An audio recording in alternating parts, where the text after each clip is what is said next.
Two drivers from the Andretti Autosport team leading at the Indianapolis Motor Speedway. Marco Andretti swapping the lead with Ryan Hunter-Reay before this massive crowd on a spectacular Sunday afternoon here in Indiana. Andretti seeking his first win in a race that has been strange by normal standards here because we've not seen the yellow flag yet. More times than not, we see a yellow flag in the first 15 laps of the race. Here we are at 141 laps, and we've not seen the caution for any reason. What we're seeing right now is a possible preparation for what's going to happen at the end of this race. If two teammates are together like that, the one that's behind can defend and give the leader just enough of an advantage to make a run for it.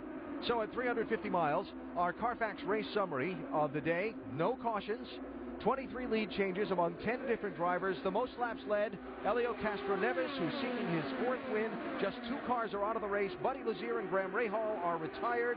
Tony Kanaan and Joseph Newgarden spent long times on the pit road with mechanical problems. They've both continued in the race, and there you see some of the drivers that have made big moves on the day, highlighted by the one in the middle, Ryan Hunter-Reay, who started in 19th position and has led 20 laps of this race, currently running in second position.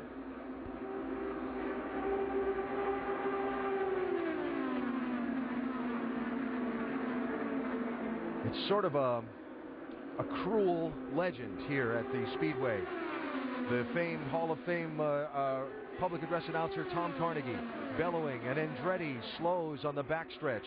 Mario Andretti, so strong here, but only won the race one time. Michael Andretti, one of the best ever in open-wheel racing. So many wins, every place except here in Indianapolis. And Marco Andretti knows the family history here at the Speedway and wants to change it. He's looking really strong today.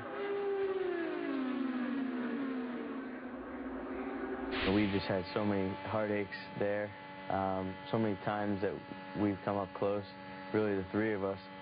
And so, you know, this year I don't care if I lead one lap, it just has to be the one that counts.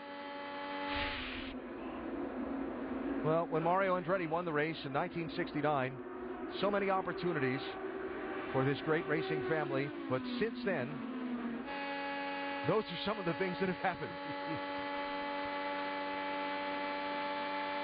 More on Marco Andretti from Dr. Jerry Punch. You know, Michael Andretti told me he was 6 years old when his dad Mario went to Victory Lane. That's a long time ago, 45 years to be exact. And Michael told me before the race started, he said, if Marco wins it, said, I'm going to embarrass myself in Victory Lane. I will be crying like a baby because it will be so much emotion. But right now, Michael's car that he's engineering, Ryan Hunter-Reay, is trying to beat his son, Marco. In fact, he just told Ryan Hunter-Reay a moment ago, we're going to have to battle the 25 for the win, so we got to save fuel. Let's go to map 3 on fuel right now. The tactical game, how to spend the least amount of time on pit road on that final stop and yet maintain a shot at running to the win. And more important this race than any, because usually yellows give you an opportunity to bunch the field back up, have an opportunity to have the service on your car, and then when you come out behind the pace car, everybody is bunched together. But if this race goes green all the way, it's going to become more important. Ed Carpenter in. Remember, he had to pit shy of the other leaders. We're going to give you a half a turn of front wing. Earlier, and here he is again, Jamie. And you hear the adjustment there. Of course, we showed his right rear tire was severely blistered after that last stint. So they took 1 pound out of the right rear. They'll take a good look at it this time and see how it's looking. He said he has quite a bit of understeer. They're going to adjust for that. They'll put 4 fresh tires on here for Ed Carpenter, who is maintaining a top 5 run there. They'll see if they'll have enough to the end. So Carpenter and everyone else going to have to make at least one more stop to make the distance. The trick is his will have to be longer. He'll need more fuel if we stay under the green flag. 54 laps to go. We're back after this from your ABC station.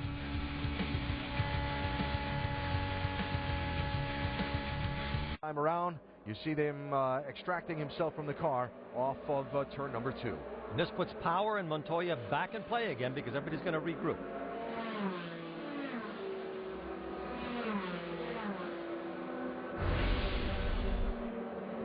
Top of the screen, you'll see the car come into play. He's just a little high on the line, goes around, gets so lucky because it doesn't really slap the wall too hard. Lucky again that nobody hits him. That's coming out of turn 2. And now he tries to straighten the car. He lets his foot off the brake a little bit to get control. The momentum brings the back end around still. Been through that many times. You're just sort of riding along as a passenger. Not a whole lot you can do. He was very lucky because in the break he had another moment just like that, turning into 3. So maybe he had an issue with his balance before all that started. And Eddie, you know that sometimes when you're high in the line like that, you could be right, because maybe he had a loose race car before from what we saw. Sometimes when the car's loose like that, you will not turn the steering wheel very quickly, simply because the back end is nervous and you can feel that. This was earlier, and you watch him now with a run down here to turn 3. Watch him above on the camera here. Outside. That's 14, Takuma Sato going around the outside, and he just collects it. Eddie, you and I cringe because it's not very often to get away with that at 220 miles an hour. Good look from our Novo Nordisk onboard camera riding with Kimball today. And this is the one that just happened. No.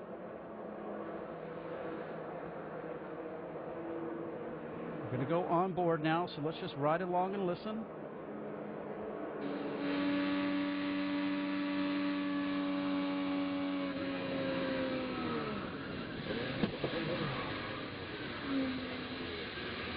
You saw him smart. Clear. You're clear behind you.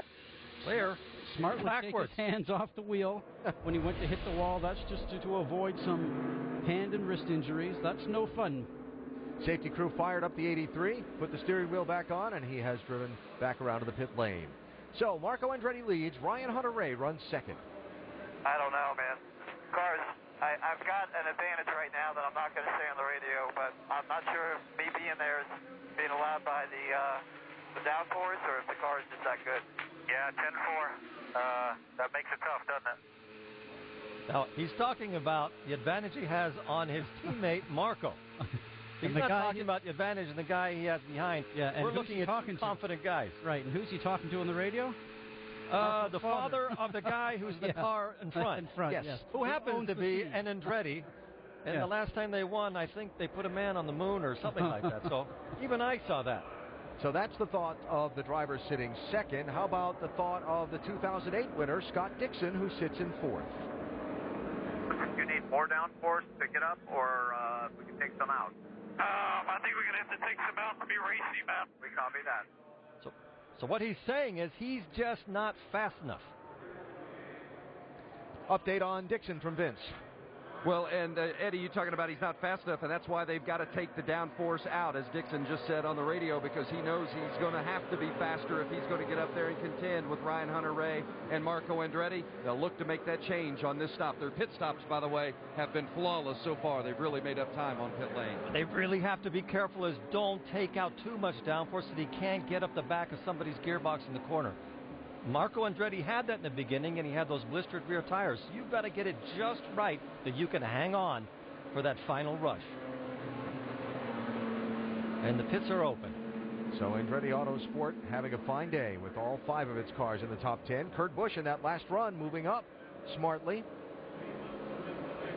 Being aided a little bit by the fact that Ed Carpenter, J.R. Hildebrand had just made pit stops before the yellow under this green, and the penalties to Will Power and Juan Pablo Montoya on those last green flag stops. I would love to know what they've done to Kurt Busch's car change-wise, Scott. Have they given him more downforce? They give him some more confidence?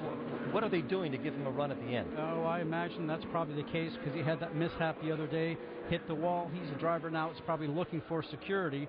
And now we're going to come up to some more pit stops, Alan. I'd love to know what Kurt's emotions are, that journey on the day, how nervous he was at the start, at what point in the race he settled in, and now as the tension begins to build toward the finish, what he and all the other drivers are thinking about and feeling about right now. First thing they're thinking about is a set of pit stops. 48 laps to go will not be the last pit stop on the day, but here they come for a crucial one, Doc. And they have warned Marco Andretti you're going to have to go around where Kurt Busch is going to be pitting, and it's going to be a very busy and very congested pit road. You got to watch your mirrors, use your pedals. Here comes Marco to a stop. Oh, almost gets hit from behind by his teammate. Marco has asked for a half a turn of front wing adjustment. He will wait on fuel. No problem now with tires are on and car goes away. Jamie. Elio Castroneves, the front wing change there for the second pit stop in a row. 4 tires, they filled them up with Sunoco fuel. Clean exit out. Ryan Hunter-Reay moving up a spot. Scott Dixon as well. Getting closer to the finish at Indy.